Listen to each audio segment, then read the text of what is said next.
Hey RCC family, my name is Sam. I'm one of the pastors here. I'm so glad you found us here online and you can watch one of these messages here online.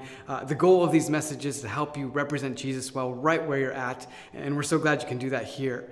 If you'd like to get connected with a church, whether us as a staff or in different ways, you can go down to the links below. You can do that through the links to get connected. You can also go on social media and find us on social media through those links. And then finally, if you want to continue to support the ministries of RCC, you can find a way to give there. We're so excited that you're a part of this church family and that you want to continue to grow your faith and grow in your ability to represent Jesus well right where you're at.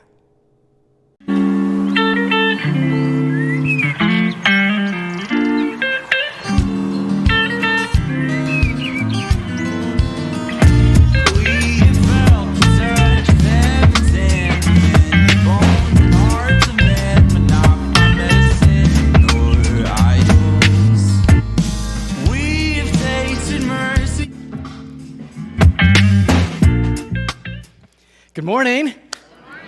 I just want to say that music is just making me happy. I don't know what it is, but it makes me feel like it's summer, so happy summer. It's here, like we're really in it. 31st of May, I feel like we can call it summer now. Nice and warm out there. But my name is Sam, one of the pastors here. I'm really excited about our what we're talking about today.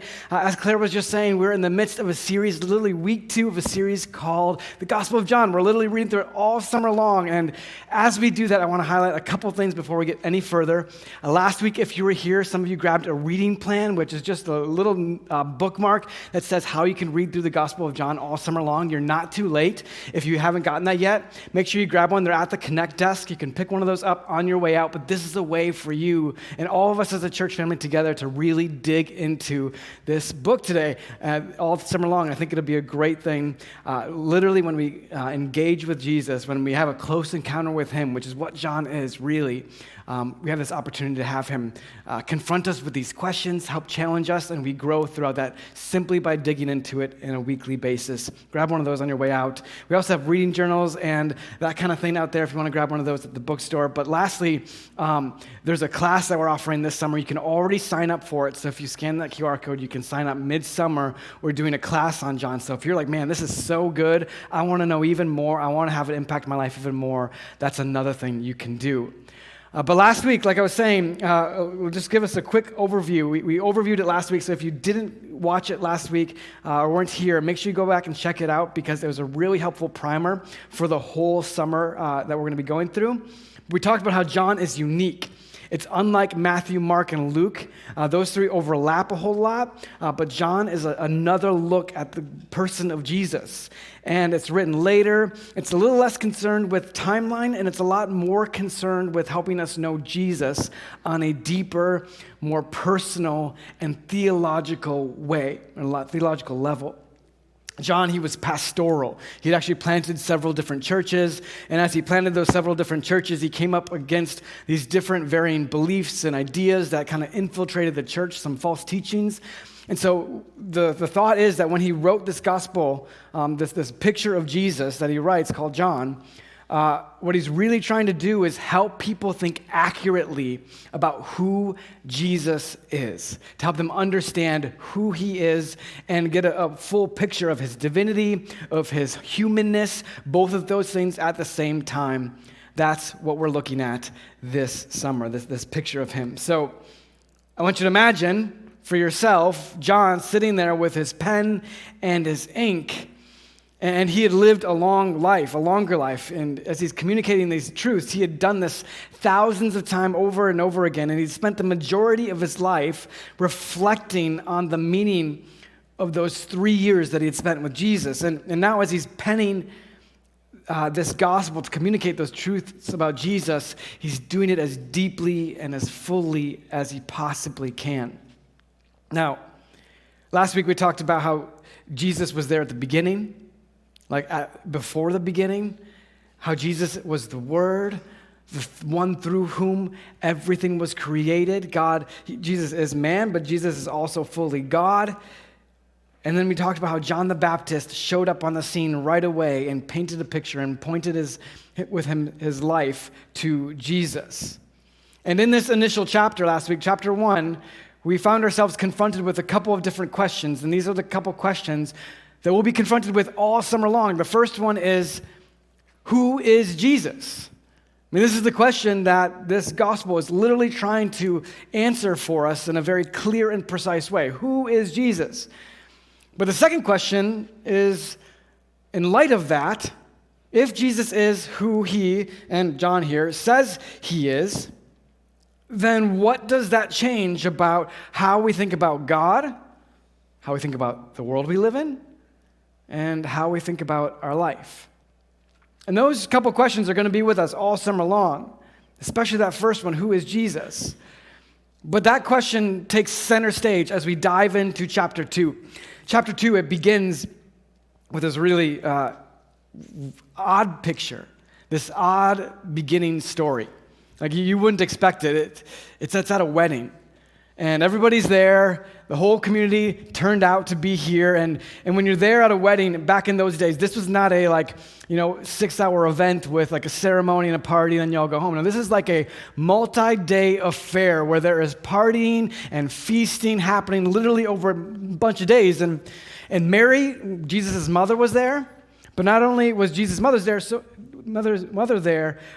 was Jesus and his disciples. And, a day or two into the festivities, there's this moment, when you're at a party and having fun, there's feasting and joy happening all around you. People are happy. They're having a great time. But Mary, I'm guessing that this is how it happened. This is just me picturing into this moment.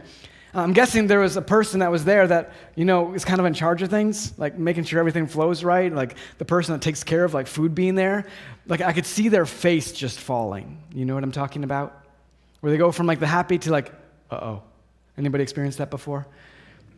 And I imagine Mary like seeing it from across the way and just very gently and slowly walking over and be like, hey, how's it going?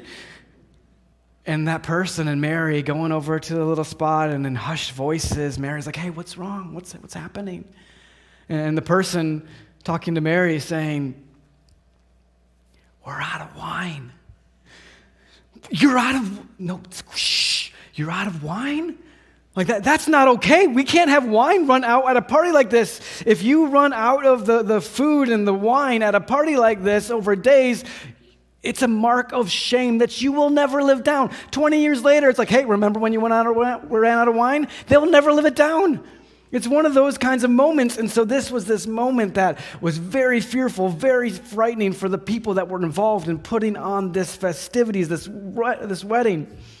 And so Mary, being Mary and caring, she goes up to Jesus. And this is where we'll enter the story. In John 2, verses 3 through 5, it says, the wine supply ran out during the festivities, so Jesus' mother told him, they have no more wine. Dear woman, that's not our problem, Jesus replied. My time has not yet come. But his mother told the servants, do whatever he tells you. I love that. I mean, right? Jesus, that's not our problem. And he's right. It's not our problem. It's someone else's error. Someone else didn't plan well enough. But of course, Jesus, in his kindness, and also a mother having her ways, Mary seemingly just ignores Jesus' direction and just tells the servant to do whatever he tells him to do. And so Jesus, he follows his mother's lead. After all, one of the commandments is honor your father and mother. So here it is. It's the ultimate, hey, God said so do it. You're his son, so let's figure this out here, right? Honor me, please. But the way he does so, the way he does what happens next is, it's masterful. Read along with me. It says, standing nearby were 6 stone water jars used for Jewish ceremonial washing. Each could hold 20 to 30 gallons. Jesus told the servants, fill the jars with water, which that's a lot of water to carry. My goodness. When the jars had been filled, he said, now dip some out and take it to the master of ceremonies. So the servants followed his instructions. It goes on and says this next. It says, when the master of ceremonies tasted the water that was now wine, not knowing where it had come from, though of course the servants knew, he called the bridegroom over. A host always serves the best wine first, he said. Then, when everyone has had a lot to drink, he brings out the less expensive wine. But you have kept the best until now. Fun fact, this is my go-to wedding text. It's my favorite text to use at weddings. I often tell this story at weddings for a variety of reasons. For starters, Jesus making more wine always throws people off, right? Like especially those people who think that Jesus or the pastor giving the message is a prude. This whole thing throws them off. But more than that, in this moment, it describes the joy of a wedding and the importance of a proper, good celebration. Jesus was all for making moments that are worth celebrating special. It's also helpful to talk about what happens when Jesus is part of a wedding, when he's part of a marriage. I talk about how when we invite Jesus into these sacred moments of our life, he has this way of bringing a fuller sense of joy into those moments. He celebrates with us. He fills our lives with a richness that isn't some fake sweetness, and it's also not some dull, bland kind of half-hearted happiness. It's this real, tangible joy. After all, the wine Jesus produced wasn't just any kind of wine. It was the very best. I love to talk about, I'll talk with couples about how when Jesus is central to their life together, he brings a goodness that lasts, that matures, that gets better with time, like a good wine.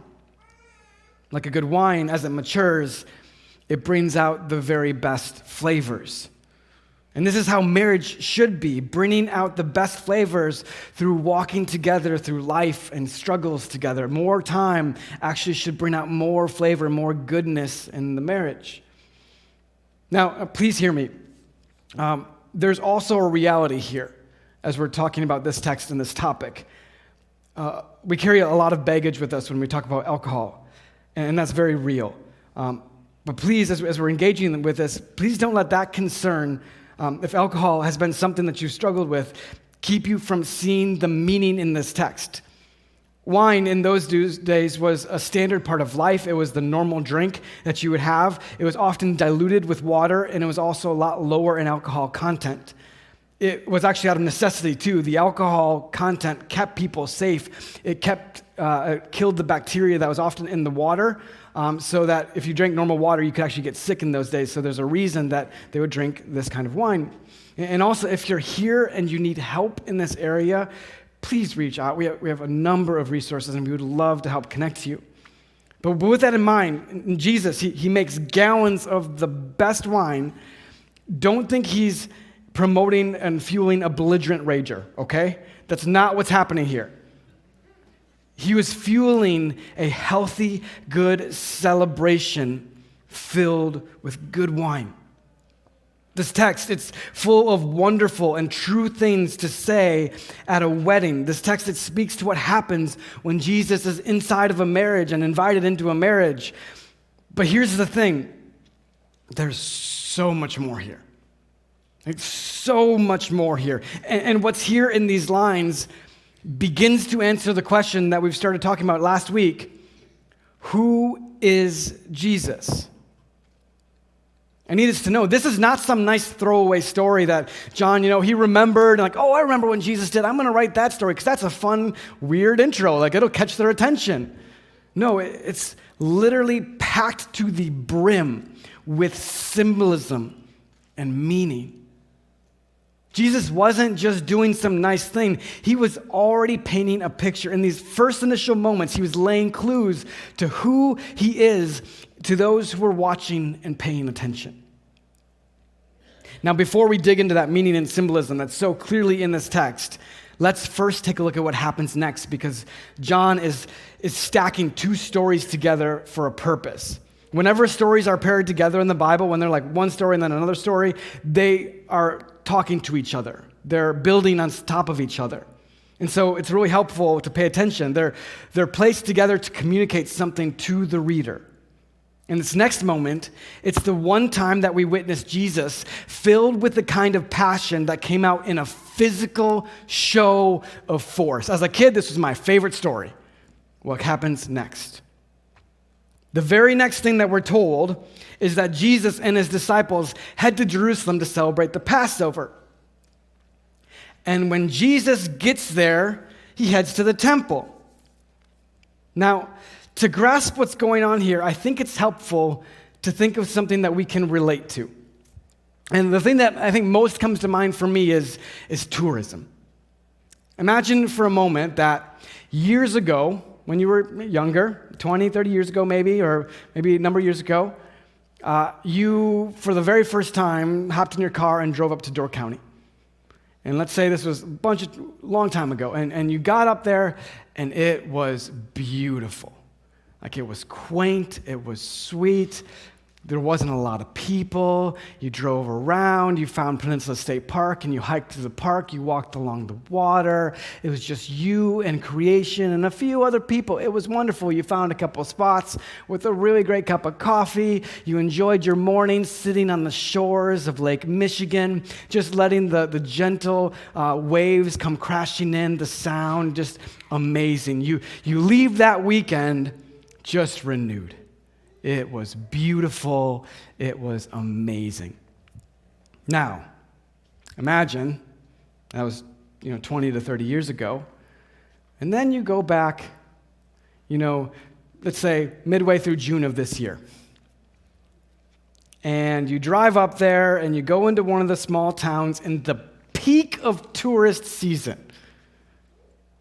Bumper to bumper traffic in the middle of nowhere. Lines everywhere outside every single establishment. Horns honking, honk, honk, I need that parking spot. People angry because they can't get a parking spot, yelling at their kids, hey kids, stop doing that. All those different things, right? Have you experienced this before? Anybody? And you go there and it is loud and it is chaotic and it is crazy. You try to find a camping spot out in the Peninsula State Park, and you find out you got to do it like a year in advance on the minute it opens up so you can get one. All kinds of crazy stuff. You find yourself horrified. What happened? 30 years ago, this was peaceful. This was sweet. This is amazing. But instead, it's turned into and converted to some sort of tourist mecca. It's the beauty, the peace. All of it is covered up by signs and lines and cars and the opposite of peace and the goodness you expected. Have you had this experience in your life before? Anybody? Okay. Some of you have felt this, and please just hear me. I love Door County. It's great. It's still beautiful. It's still worth going up to, and I don't think tourism is necessarily a bad thing, but it does make me sad sometimes when I see something beautiful that later becomes touristy. Maybe you can relate to that. Now, take a moment, take that thought, and multiply it infinitely. Jesus walks into the temple, the place that signifies the home on earth for his Father, the place in Jewish thought where heaven and earth intersect. The symbolic nature of this place was cosmic and divine beyond anything else at the time. There was supposed to be this deep reverence, a holy attitude. The purpose of the building was to leave you just stunned and in awe of God. So, as Jesus walks into this temple and he sees what he sees, a passion, a righteous anger emerges out of him, and it pulls him into action. This is how it reads. In John 2:14, it says, in the temple area, he saw merchants selling cattle, sheep, and doves for sacrifices. He also saw dealers at tables exchanging foreign money. Jesus made a whip from some ropes. Let's just let that sink in for a moment. Jesus made a whip from ropes and chased them all out of the temple.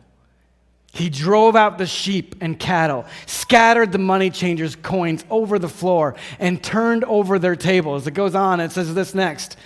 It says, then going over to the people who sold doves, he told them, get these things out of here. Stop turning my Father's house into a marketplace. His Father's house had been turned into a marketplace, and Jesus was not having it. This was the place people went to commune with God. The money changers and the sellers of doves and sacrifices were getting rich off the backs of people who came to worship and offer sacrifices to God. Some speculate that there were some especially shady practices happening there too, like hiding defects in doves or other animals which would tarnish the sacrifice people were making. Like they went to offer a good sacrifice and then they'd realize, oh, it's not a fully good dove or whatever it might be. They were degrading the most holy of places. And Jesus wasn't having it. Jesus, loving Jesus, heal the sick Jesus, care for the poor Jesus. That Jesus fashioned a whip and drove them out. It doesn't say that anyone was harmed by that whip, but it certainly produced a certain fear. This moment always makes me think of the line written in C.S. Lewis's The Lion and the Witch and the Wardrobe, where Susan asks the beaver if Aslan, the lion, who so clearly represents Jesus in the story, she asked the beaver if he was safe. And the beaver responds, Mr. Beaver responds with, safe? Who said anything about safe? Of course he isn't safe. But he's good. He's the king, I tell you. Jesus is good. And in his goodness, he cleansed the temple. But we should be careful to not act as though he's safe or that he lacks the spine to bring about justice. Jesus most certainly has that spine. Jesus is certainly capable of bringing about justice. It's also important to note that this wasn't just something that he did. This wasn't just an emotional reaction, though there was emotion there very clearly. There was deep purpose in it. Not only did he cleanse the temple, he fulfilled the prophecy in the scriptures by doing so. And not only did he fulfill a prophecy, he was already previewing what was going to happen to him. Listen to what it says next in John 2:17-19. It says, "Then his disciples remembered this prophecy from the scriptures. Passion for God's house will consume me." But the Jewish leaders demanded, "What are you doing? If God gave you authority to do this, show us a miraculous sign to prove it." "All right," Jesus replied, "destroy this temple, and in 3 days I will raise it up." Now, I'm pretty sure that if you and I were there, we would be similarly confused as to what in the world was going on in Jesus right now. Like, destroy this temple, and in 3 days you'll build it back? Like, this is a massive thing. It says it had been 45 years that they've been doing it, and it still wasn't back to what it should be. That's crazy, right? But there was more going on in these words, and like I said, the religious leaders were perplexed. They said, "What? If it has taken 46 years to build this temple, and you can rebuild it in 3 days?" But when Jesus said this temple, he meant his own body. And spoiler alert, after he was raised from the dead, that's going to happen later, his disciples remembered he had said this, and they believed both the scriptures and what Jesus had said. Okay, here is the moment where we pause and we acknowledge that these stories are so much more than true stories about Jesus. In these actions, and in Jesus' actions, and in the way that John tells about them, there are truths that are being communicated that I do not want us to miss. Let's start here with the temple purification. At least two things are being made clear. First, Jesus was filled with passion for his Father's house, a fulfillment of prophecy. So this is the guy, it's John saying. But second, and more than that, Jesus is bringing a new way to conceive of the temple of God. He is a temple. And later, our bodies will be where God will live. His home will be with his people and in his people. Something new is happening in this moment, and Jesus is beginning to lay the groundwork for us to understand it. Jesus, in this moment, he's alluding to the fact that he will make it so we all become the temple And we'll take that temple with us out into the world. We'll have Jesus living in us, and then we'll go out into the world, and that temple, that house of God that we take with us when we represent Jesus well, we take that to other people, and they get to experience God simply by God living in us. Remember our question? Who is Jesus? Jesus is God. Jesus is filled with passion for his Father's house. He also came to transform how we understand the temple itself. God will, one day, Jesus is beginning to say, live in us. Also, Jesus is the temple that will one day be destroyed and then rebuilt, resurrected on the third day. Right from the beginning, Jesus already had the end in view. Now, this is the temple. And Jesus, he came to purify and then provide a new form of the temple. First, it's his body, then all of ours together, a place where God can make his home. But let's pause here and rewind. Let's rewind for a moment, because we have yet to really talk about the wine. Let me ask you, do you remember what Jesus turned into wine? You can say it out loud. Water, yeah, water. But it was more than water. It wasn't just any water. It was water that was placed in 6, about 20 to 30 gallon stone water jars. Now, what were those stone water jars used for? Washing hands. It was a ceremonial hand-washing moment. Stone jars that were typically used for hand washing for the purpose of making someone clean.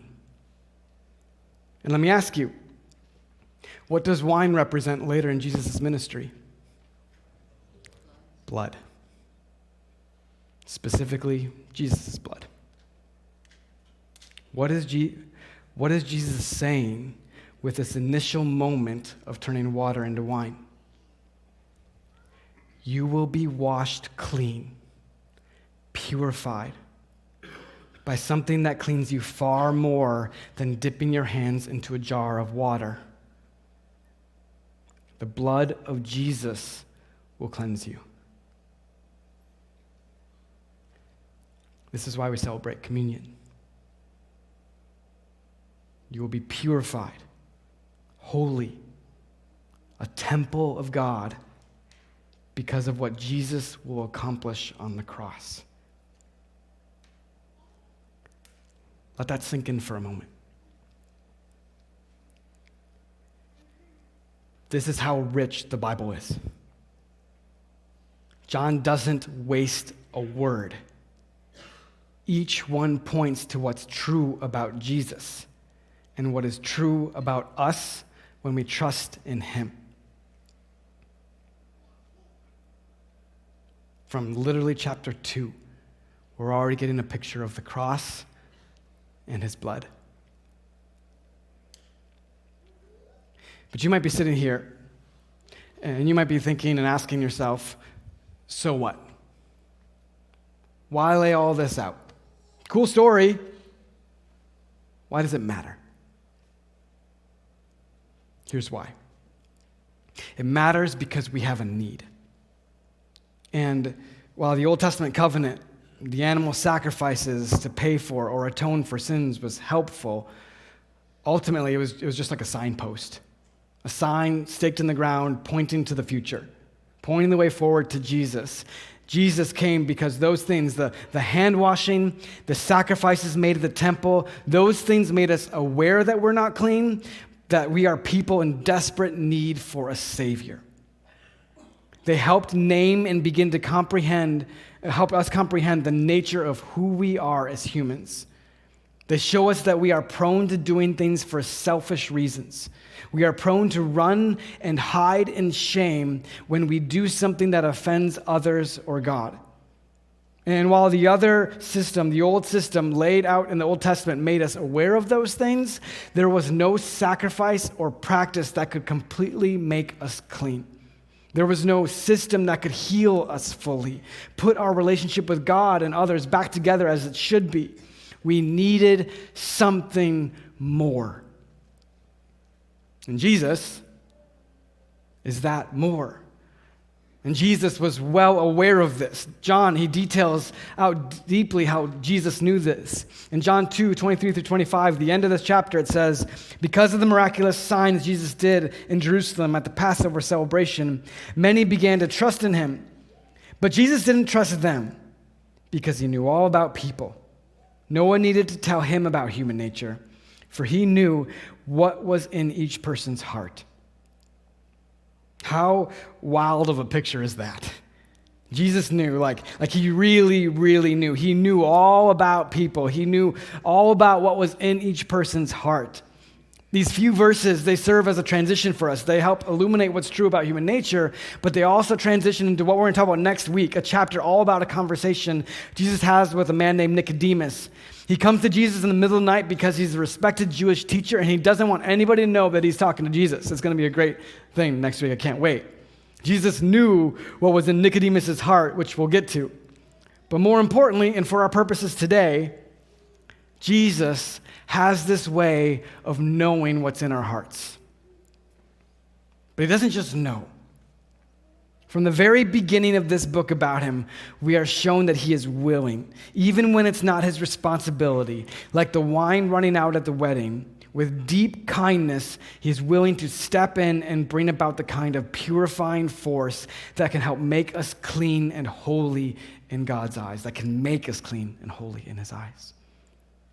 To make us a place, a temple that God will choose to live in when we choose to trust in Jesus. And so as we close today, I want us to just take a minute to reflect on things. I'm actually going to invite Sam up to play the keys for us a moment, just to let all the other noises drone away and for us to focus in on a few questions.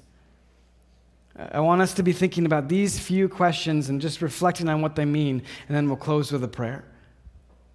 The first question is this: what's in your heart? What is in your heart?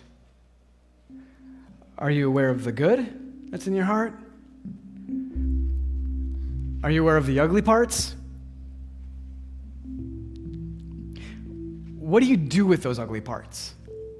Like, what are the things, how do you wrestle with those ugly parts in your heart? Second question, what do you rely on to make you clean? Often we don't actually rely on things to make us clean. Often what we rely on is things that help us hide the stuff that's ugly inside of us. Like, we just hide and cover the stuff we know that make us unclean, and that makes us feel ashamed, and we just kind of hide it and push it down and keep it away. What are the things we rely on to make us clean? And the next question is, how does this chapter shape how you see Jesus?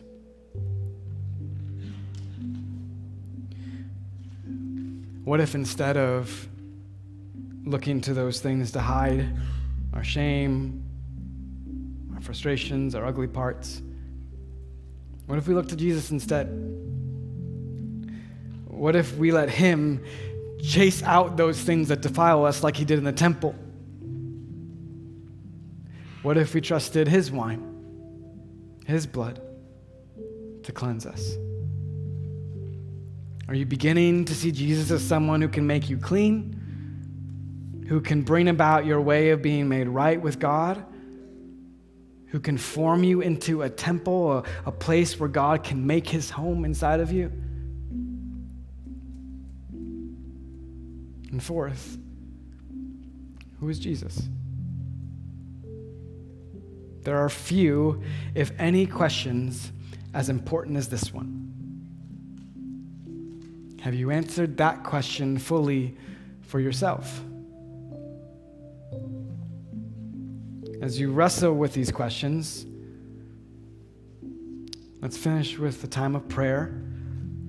During this time, I'll guide us in prayer, but there will be some more silent time than normal. I'm going to ask a few questions, and I just want you to pray between you and God as you think about these things. and reflect on them. So would you pray with me? Dear God,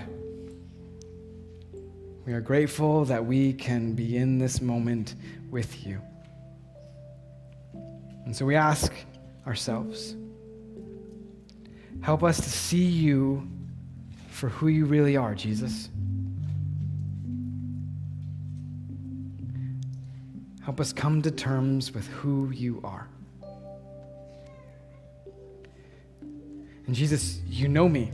You know what's in my heart. You know what's in everyone's heart. Help me to know myself how you know me. To see myself the way you see me.